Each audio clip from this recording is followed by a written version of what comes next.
கல்யாண கச்சேரி ஊர்கோலமும் ஒரு பூமாலையும் சிறு பொன்னொஞ்சலும் அடி நான் காண நாளாகுமோ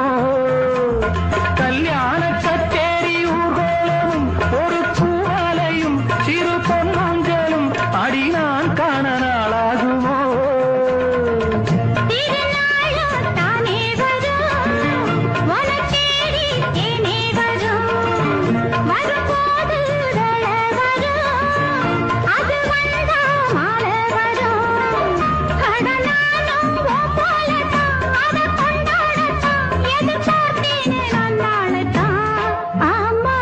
குத்தி பூ மேலே காத்து உட்கார்ந்து பேசுதம்மா அது உட்கார்ந்து பேச